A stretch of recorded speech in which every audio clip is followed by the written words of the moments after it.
So, hello everyone. A very warm welcome to a Translating Race Comparative Approach course. I think we're in week 7 for you now.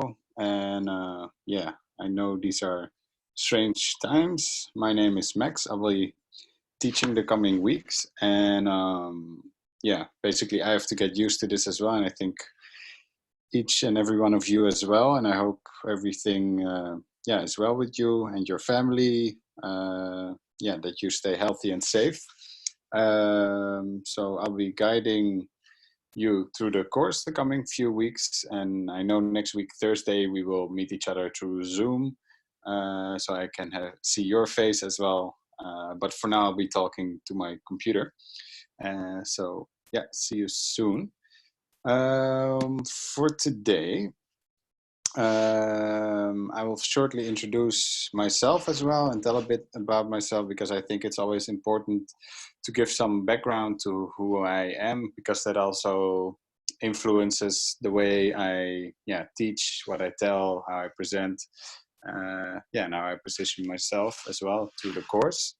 And then for today, as the topic will be about colonization. And I know you've had through the course, I saw a lot around slavery and the broad history. So I'll be quite brief about it.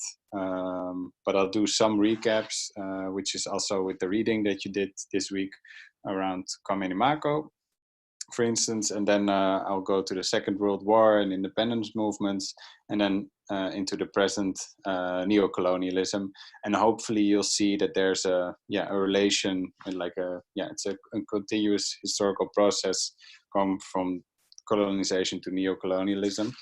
And I hope that will make sense during my presentation today. So without further ado, who am I? I'm a grassroots organizer. I've basically been organizing for a long time now, about 6-7 years. And it started basically with the student movement in Amsterdam a few years ago, where we occupied the university building. And basically we started a student movement around decolonization. And from there we had to organize events and set up commissions in order to change the structure of the university and the curriculum and things like this. And from there on, it started really taking off. And we also set an educational program ourselves. It was called the Decolonial School at the time. So we were in contact with a lot of activist communities in Amsterdam to make this program, as well as teachers at the university were more critical. And currently I work at Pakhuis de Zwijger, which is a cultural platform where I do the Week Against Racism, which is a yearly week that is in front of the 21st of March, which is the International Day Against Racism, made by the UN. And there we basically do for a week long all kinds of programs before the national demonstration against racism. So also through there, both in my student activism as in my work now, I've been in contact with a lot of activists and community organizers. So that's basically where I've learned a lot from. And I'm now also in the process of making my own foundation, which is called Ideologies, which will be about decolonization, like a grassroots network. And I'm happy to teach you a course. I've done myself 2 courses as well, which were about decolonization. One was by the Decolonial International Network. They did a Decolonize the Mind course. So I might be using some of their teachings and concepts as well during the course of the weeks. And I followed also a master's reparations course by Esther Stanford, which gave me a lot of insights. So I always really appreciate it when people make these efforts. So then, what I said, why I told this and introduced myself, who I am, I think it's important to position yourself, because I don't believe in neutral or objective knowledge. And well, if you look to the right side of the slide, you can see, for instance, 2 books that were published in Dutch, and one says Freedom and Reason, and there was my study book in political sciences, and it basically gives the broad history from the 17th century up till present, the modern history, and it says, well, freedom and reason. While another book, also published about this period, was from Reggie Bai, an Indonesian historian, and he said, well, there happened something terrible. So there was, instead of, you know, putting freedom central, the oppression and the colonization and the enslavement in the Dutch Indies. So I think there you can see, depending on who you are and what question, it makes a difference on what questions you ask, how you stand in the world, and how you fill in your research. And another protest banner says, Columbus didn't discover America, he invaded it, is also situating Columbus from a different perspective. And I think decolonization is a lot about changing the perspectives. And as Frans Fanon said in his book, the last shall be first and the first last. So it's really about looking to history, to power structures from the point of view of the oppressed. And there's also a lot of literature about this. If you're more interested in this not existing of basically a neutral position, which is often the white position, basically, and they call it also the geopolitics of knowledge or positionality. If you look that up in scientific literature, you can find a lot on that as well. And in the readings, I put, I think, Ramon Grosfogal's optional. He would be able to expand more on that side as well. So that might be a tip to look into.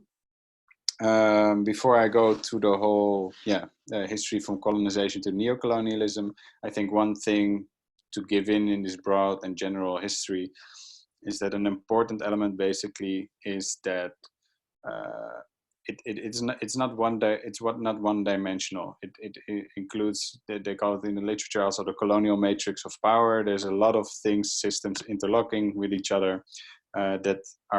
Which is why colonialism was enabled. It has an educational and scientific part for knowledge production.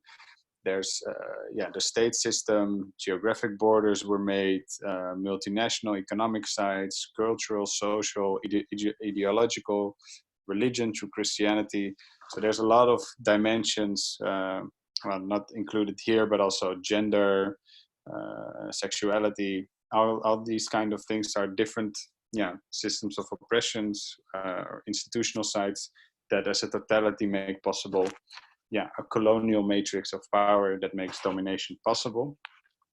So I think it's important to look at the current power structures to all these different lenses, so you can grasp it more in a holistic way. So then going to the literature and the reading, so you had to read Kwame Nimako, and I think I understood that you didn't read the Dutch Atlantic too much, so I'll be quite short about it, but basically, to recap, he makes a distinction that navigation does not equal colonization, because of course trading and people moving around through the world was already existing before colonialism happened. There were a lot of trading systems. You see the Silk Route there, for instance. So there was already exchange between different regions of the world. And when colonization happened, of course, this puts Europe more central on the map. And what he is also saying there is, what it was important how Europe gained influence as well, was because you had this trade triangle between Africa, Latin America, and North America, where Europeans would basically bring in manufactured goods, weapons, and they would trade that with the local elite, and these would then trade that for enslaved, and the enslaved would be brought to the Americas, and there they would make raw products, and the raw products would then be imported back to Europe. And as I also linked to the TEDx videos, you see that this trade system also had an influence on the economic system and development of the African continent, because now what you had is that there was an arms race going on and people plundering and looting, and this was being stimulated by the trade and demand for Europe to ask for enslaved people. So there you can see also, if let's say an African leader wouldn't collaborate with this, then they would arm and collaborate with the competitor who would want to collaborate with the European forces. So that way, and because they brought in the modern arms into the continent, they would be overpowering the others.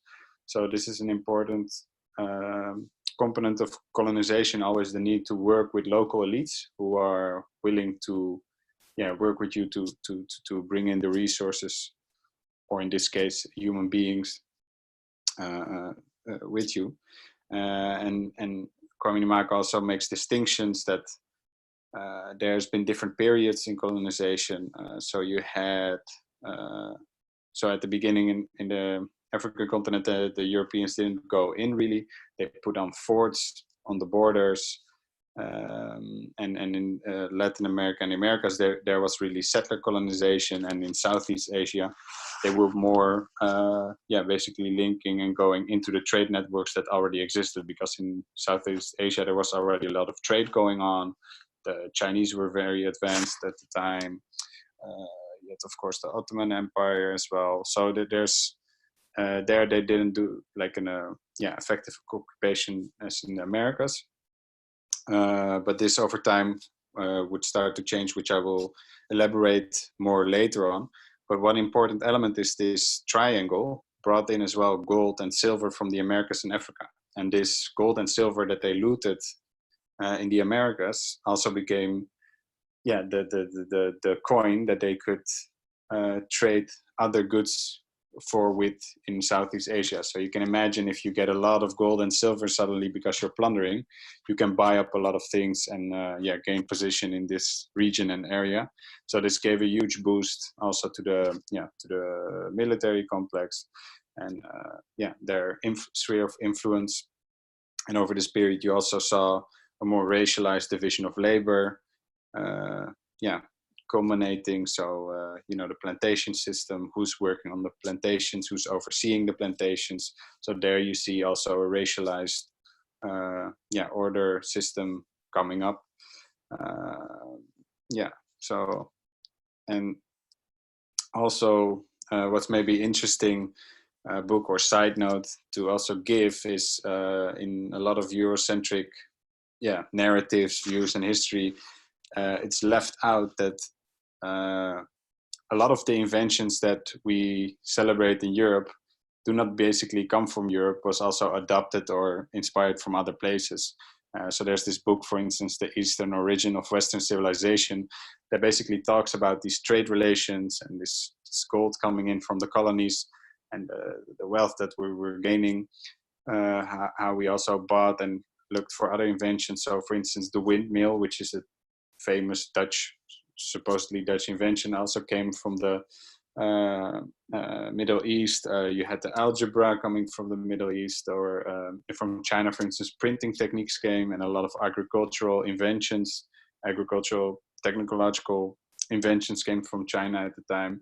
The potato comes from Latin America, for instance, which is also a typical Dutch thing, but actually came from Latin America originally. So there you see that this also was important to be able to exchange with different continents and regions for the Europeans as well. So basically what colonization did, next to gaining this influence through robbery, you saw an international, basically more and more waging war, looking for ways to, through war, gain influence. This is a map that you can see of the British Empire, and all the countries that are pink are basically countries we went to war with, or the English went to war with in their, let's say, colonial career. So you can see they fought with almost every country in the world at least once. So you can imagine the impact it had. And some example and the types of violence, I'm sure you've already had loads of examples before in the course, so I'll be brief about this. There's this book, De Roofstaat, about Dutch colonialism. It's like this thick book that just basically is a whole encyclopedia of just Dutch crimes against people all over the world, and especially Dutch colonies. So you had, for instance, Jan Pieterszoon Koen, who killed 15,000 inhabitants to gain a monopoly for nutmeg, or for the Dutch East Indies companies. So also a lot of violence was economically motivated to gain monopolies. For instance, you had Filipino-American War, where they killed 500,000 to 1 million people, and that this was about land rights. So if people resisted, you had people claiming it was their land. Then if you would resist it, you could expect death. And also in the warfare, if you look, for instance, in North America, they use different means. They also use diseases, for instance, spreading disease through blankets, or what they did. What you see there, the picture on the right downside, you see a big pile of skulls, basically, of buffaloes. They killed every buffalo, and as a Colonel W.F. Buttle motivated, he said, kill every buffalo you can. Every buffalo dead is an Indian gone. So to destroy the resources of a people was also a strategy. Sometimes famines and hunger was created to starve populations. There were a lot of different kinds of violence and method used for domination, or famous atrocities was also by King Leopold in Belgium, where he killed between 6 and 12 million Congolese, chopped off arms. So I think the point is clear. A lot of violence all over the world, for the economic advancement of Europe. And what is important is with this going outside of Europe, basically, because Europe had a lot of internal wars as well at the time. So a lot of small kingdoms were warring with each other as well. While they were developing, let's say, outwards, you could also see the evolution of international law, and borders starting to be defined, and kingdoms. And one important marker that is put in literature was the 1648 Peace of Westphalia, Vrede van Westfalen in Dutch, is that basically there became a capture the state sovereignty. Basically, it was not a modern state as we know it now. It were more kingdoms, but you would see, like, they would mark territories and say, okay, I will not disturb you in this territory, and you will not disturb me in that territory. And it was also because of religion wars. So people started to define and regulate, in that sense, the first form of international relations. And also in these negotiations, there came also about ship navigation. So you could maybe ask toll at some point. So it was also about trade, who was able to go with their ships where, and things like this. So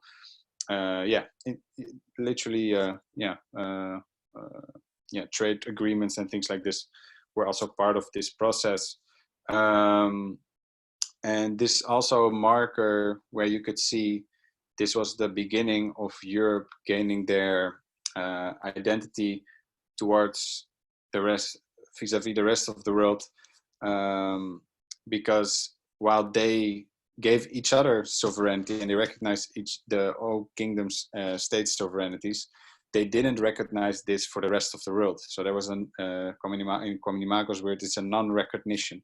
And this also goes for civil liberties. You had the French Revolution at some point, and there you had rights towards the king and etc. So there was a citizenship also being made in Europe. But you could see that all these rights for sovereignty and citizenship were denied for others, for the basically the non-white peoples.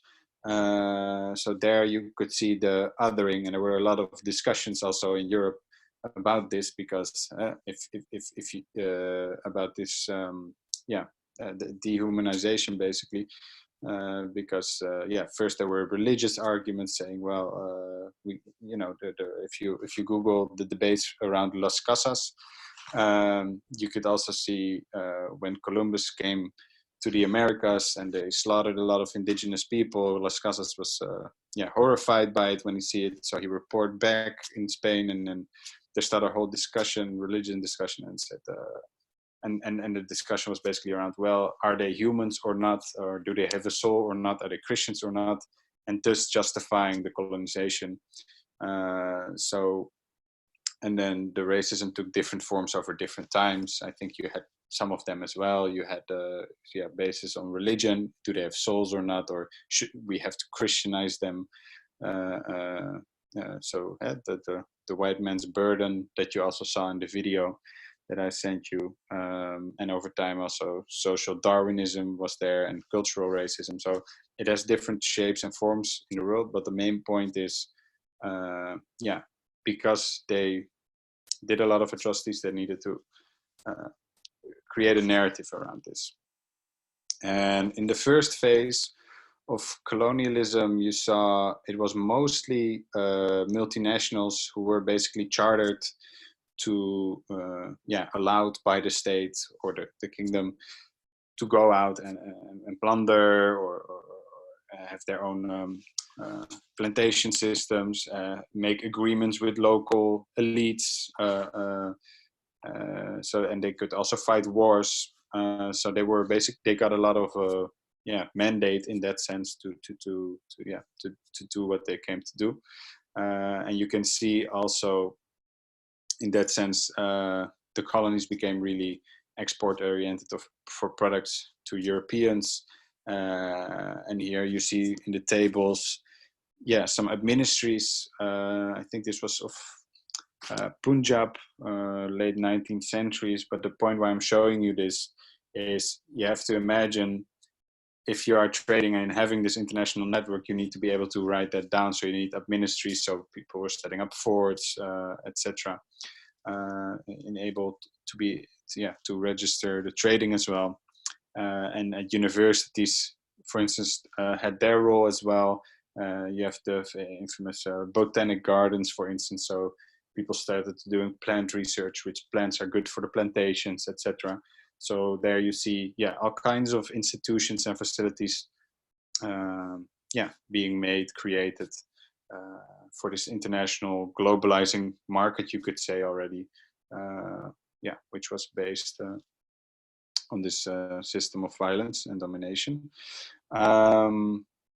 So as it developed more and more, you could see there was a second stage, or the next stage of colonialism. And there you could see really the nation state got to take more form, and you had the carving up of Africa at some point, the Berlin Conference, and there you could see they literally divided Africa as a piece of pie. This was in 1884, and there you could see, as Nimako says it goes from having influence on the continent to effective occupation. Now you're not trading with local elites anymore.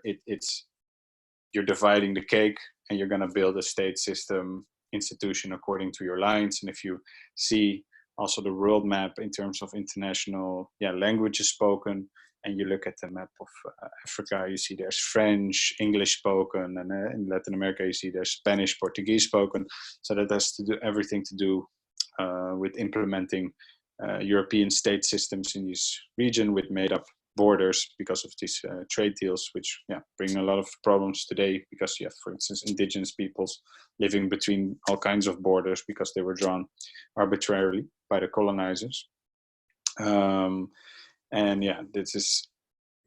This period around the carving up of Africa was also sometimes called the Long Peace in Eurocentric literature, and I'll go into that a bit later. But when this next stage of colonialism set up they also call it sometimes the height of imperialism, you could also see a lot more soldiers were recruited as well for European armies. There was an international competitive system going on. The more power you have, maybe the more bigger piece of Africa you could get, etc. So there was also a lot of imperial, let's say, competition going on between countries and arms races, which later culminated as well in the First World War, which we'll get into it. But it is important to understand there was a certain ideology justifying occupying and taking over different lands, which I'll go into now. And the narrative was basically, you could call it white saviorism, the mission civilisatrice by the French, and I mean, every colonial had their own civilizing mission in their own words. So the English had the white man's burden, the Dutch had at some point the ethische politiek, ethical politics in Indonesia, and the US had its manifest destiny.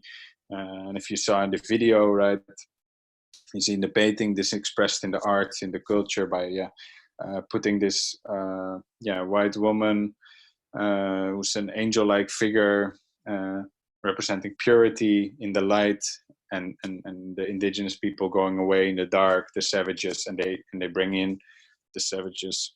They bring in the cables, modernity, technology, and she has a book for the schooling system that it represents. So there you can see, right, they bring progress.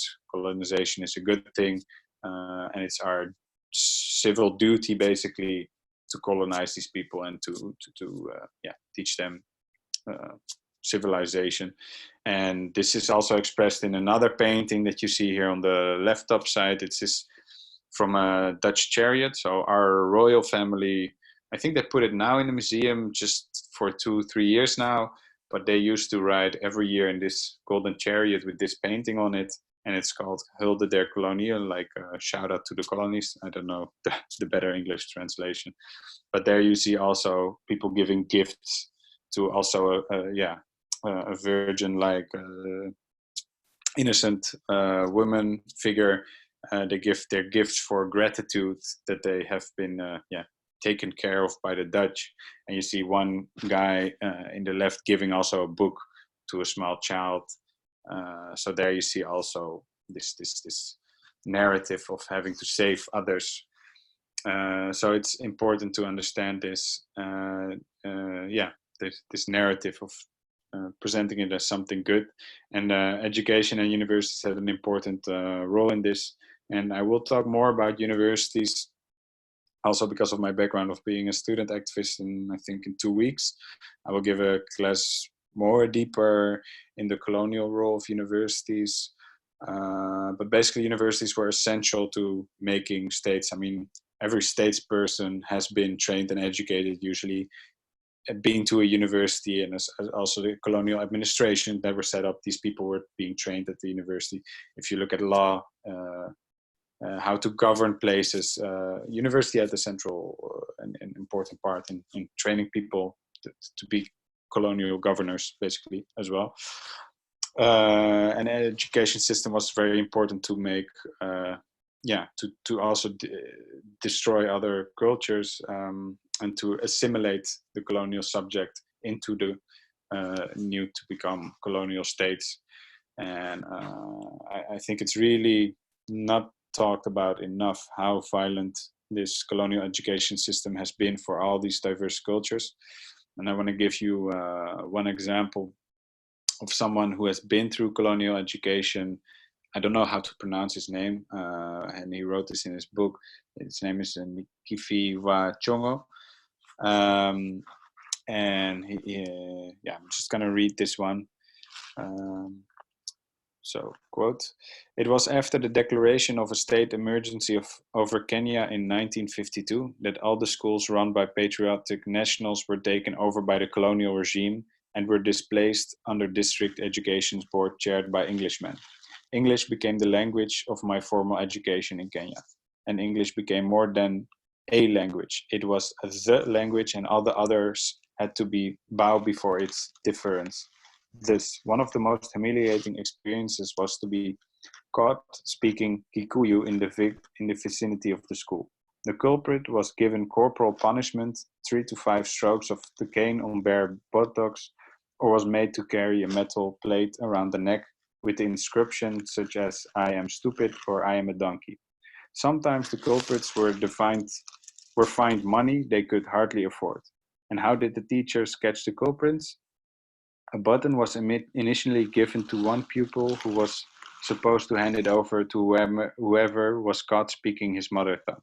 Whoever had the button at the end of the day would sing who had given it to him, and The ensuring process would bring out all the culprits of the day.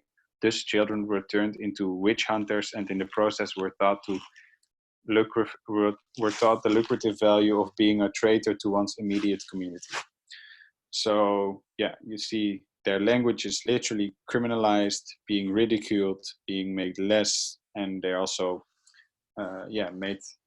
this is also divide and rule tactic to made into traitors, in his words. And next to bringing this colonial education in the colonies and different regions of the world, also in Europe itself, you could see an imperialist culture taking more and more shape in the public spheres about the colonies. So to give some examples, you had huge colonial expositions being made in Europe. One famous is in 1931. There was the Paris Colonial Exhibition, which lasted 6 months and had 33 million tickets sold. I mean, that's huge. And I looked in Louvre, which is the largest museum, most visited museum, had 10 million per year, and this was in 6 months, 3 times as much. And it was in a period where there was less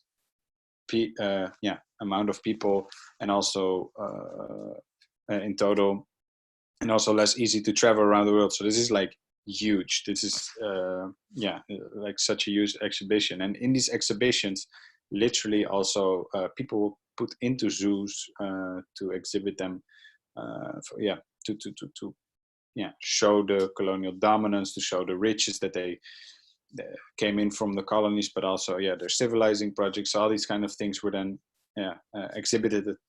And I think the last human zoo closed in the 1950s in Belgium or something, but maybe it was later.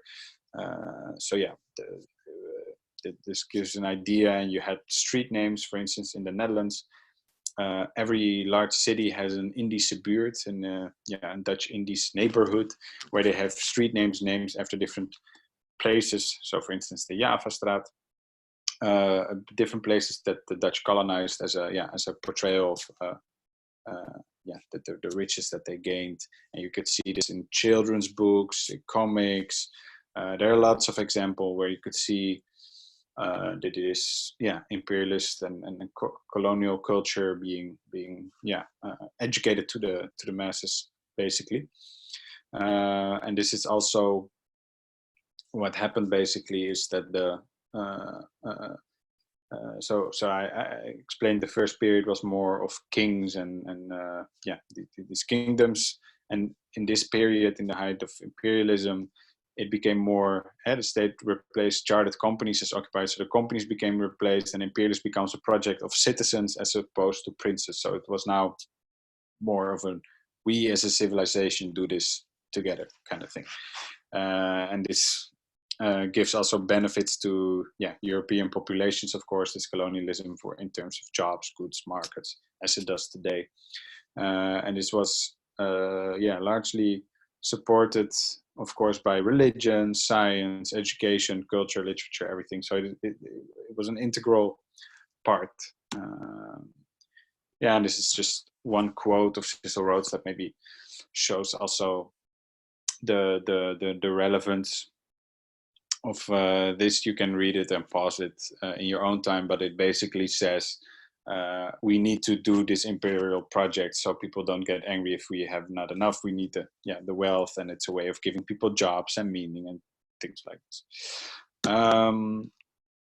So the Guardian article that you were reading, so I described to you basically this whole going from the early colonization to the more state formation and the mission civilisatrice period. So this all culminated in the First and the Second World War as well, as Pankaj Mishra also describes in his Guardian article, where he's critiquing the long peace, which is a Eurocentric notion that there was such a long time peace in Europe. Why? Because all the states had their power balances and agreements with each other's. And then suddenly, again, these First and Second World Wars as excesses, and he's saying, well, actually, yeah, colonial violence came home. Basically, what we were doing elsewhere was coming home at some point.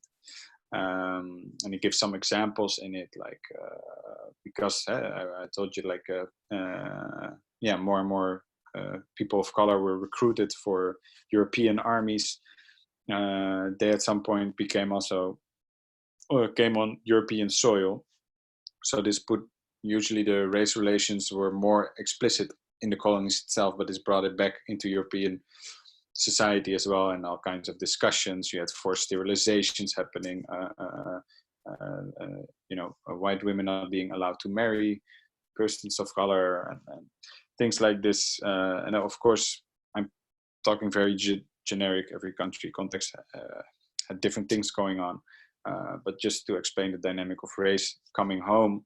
And what he also talks about in this article is that all these crimes that were happening in World War II were things that we were already doing in the colonies. So from the concentration camps to implementing racism, how to occupy, things like this. Like, these are things that were basically done all over the world before it came to Europe. And of course, yeah, if you have countries being so, yeah, militaristic and nationalistic, imperialistically competitive, doing all these crimes outside, it basically at some point blew inside of Europe.